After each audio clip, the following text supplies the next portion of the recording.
Chit fund சீட்டு போடுறோம். இன்னைக்கு நிறைய குழுக்கள் சீட்டு நிறைய நடைமுறையில் இருக்குது. ஒரு 10 பேர் 20 பேர் 100 பேர் சேர்ந்து தர்றாங்க.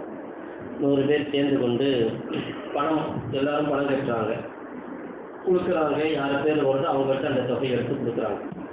உண்மையிலே யதார்த்தமாக வெளிப்படையாக இது ஒரு நல்ல காரியம். ஒருத்தருக்கு மொத்தமாக பணம் தேவைப்படுது, ஒரு 100 பேர் சேர்ந்துருக்கிறாங்க அல்லது 10 பேர் சேர்ந்துருக்கிறாங்க. இங்கே ஒரு ஆள் 10,000 ரூபா கொடுக்குறான்னு சொன்னால் 10 பேர் சேர்ந்தால் 1 லட்சம் ஆச்சு. ஒரு ஆளுக்கு 1 லட்சம் மொத்தமாக கிடைக்குதுன்னு சொன்னால் அது அவருக்கு தேவையை நிறைவேற்றி கொள்ள முடியும். இது ஒரு நல்ல காரியம். ஆனால் இதில் நாம் கவனிக்க வேண்டிய விஷயம், முதலாவது சீட்டு விஷயத்தில் ஒரு உதாரணத்துக்கு சொல்கிறேன். 10 பேர் சேர்ந்துருக்கிறாங்க அப்படின்னு சொன்னால் முதலாவது ஒரு நபருக்கு குழுக்களில் பேர் வருது, அவருக்கு மொத்தமாக அந்த பணத்தை எடுத்து கொடுக்குறோம்.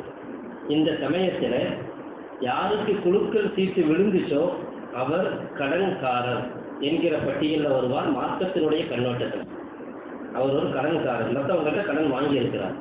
மீதி 9 பேர் இருக்கிறாங்களே அவங்க கடன் கொடுத்தவர்கள், இந்த கேட்டகரியில் வருவாங்க. கடன் கொடுத்தவர்கள் கடன்காரர். இது மார்க்கத்தினுடைய கண்ணோட்டத்தில் எதுக்கு சொல்கிறோன்னு சொன்னால், இந்த சீட்டில் சூதாட்டம் வட்டிங்கிறது வரக்கூடாது. எப்படி நடத்தணும், ஹலாலான முறையில் நடத்தணும் அப்படின்னு சொன்னால் அதுக்கு ஒரு வழி இருக்குது. உதாரணமாக 10 பேர் சேர்ந்து இருக்கிறாங்க. 10 பேர் சேர்ந்து 10 பேர்கிட்ட ஒரு ஆளுக்கு 10,000 ரூபா வாங்குறாங்க. இப்போ குழுக்கள் சீட்டு எடுக்கிறாங்க. யார் பேர் வருதோ அவர்கிட்ட பணத்தை கொடுத்துட்றாங்க. இப்படியே 10 மாதம் செய்கிறாங்க. இது மார்க்கத்தில் எந்த தடையும் கிடையாது. யார் அதை நிர்வகிக்கிறாங்களோ, அதன் சீட்டு நடத்துகிறவங்கன்னு இருப்பாங்க, அவங்க என்ன செய்கிறாங்க, அவங்களுக்குன்னு ஒரு அந்த நிர்வாக செலவுன்னு இருக்கலாம். அவங்க எல்லாத்துட்டையும் 10 பேரும் உதாரணத்துக்கு சொன்னோம், அதில் 10 பேர் இருக்க மாட்டாங்க, 20 பேர் 30 பேர் கூட சேர்ந்துருக்கலாம், 100 பேர் கூட சேர்ந்துருக்கலாம். அவ்வளோ பேர்த்தையும் பணத்தை வசூலிக்கிறது, அதற்கான நிர்வாக செலவுகள், அதற்கான தேவைகள், அவங்க நேரத்தை கொடுக்குறாங்க, உழைக்கிறாங்க. இப்போ அவங்களுக்கான கூலி அப்படின்னு ஒரு தொகையை நிர்ணயம் பண்ணுறாங்க. உதாரணமாக 1 லட்சத்தில் 5,000 ரூபா எங்களுக்கு கூலி, உங்களுக்கு 95,000 ரூபா கொடுத்துருவோன்னு சொல்கிறாங்க. இதுவும் மார்க்கத்தினுடைய பார்வையில் தவறு கிடையாது. என்ன, அவங்க வேலை செய்கிறாங்க, அதற்கான ஏற்பாடு செய்கிறாங்க, அதற்கான காசு 5,000 ரூபா எடுத்துக்கொள்கிறாங்க. அப்படின்னா 95,000 ரூபாயை மீதி கொடுத்துட்றாங்க. 5,000 ரூபா அவங்களுக்குரிய கூலியாக எடுத்துக்கொள்கிறாங்க. இப்படி செஞ்சு கொண்டால் தடை எதுவும் இல்லை. இது மாதிரியான சீட்டு நடத்தலாம், செய்யலாம். ஆனால் இன்னைக்கு இதுக்கு மாற்றமாக நிறைய நடக்குது. மார்க்கத்தில் அனுமதி இல்லாத மாதிரி ஏல சீட்டுகள் நடக்குது. ஏலம் விடுறாங்க. இப்போ என்ன செய்வார், ஒருத்தர் சீட்டு போடும்போது கொடுக்கும்போது ஒருத்தர் 50, 100, இன்னொருத்தர் 500, 1000 அப்படின்னு சொல்லுவார். யார் அதிகமான தொகை சொல்கிறாரோ அவருக்கு அந்த சீட்டை எடுத்துக்கொள்வார். உதாரணமாக 5,000 சொல்லியிருக்கான்னு வைங்க. 5,000 சொல்லியிருக்காருன்னு சொன்னால் அவர் அந்த சீட்டை எடுத்துக்கொள்வார்.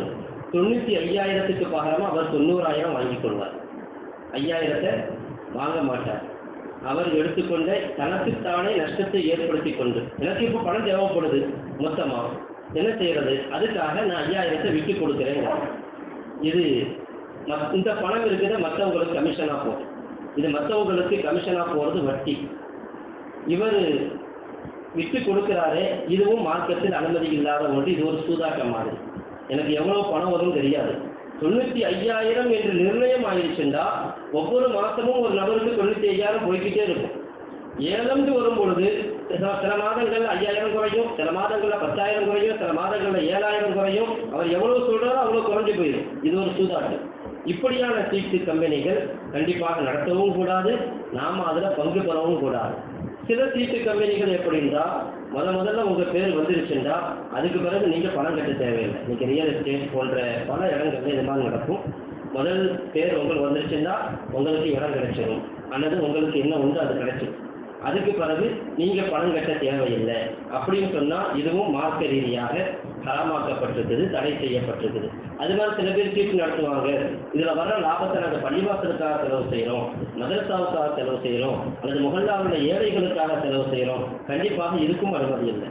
ஏன்னா இதுவெல்லாம் சீட்டு போடுறவங்களுக்கு இருந்து நம்ம அவங்களுடைய விருப்பம் இல்லாமலோ விருப்பத்தோடோ விருப்பம் இல்லாமலோ பணத்தை கொடுத்து பணத்தை வாங்கும் பொழுது கூடுதல் குறைவு என்பது அறவே இருக்கக்கூடாது.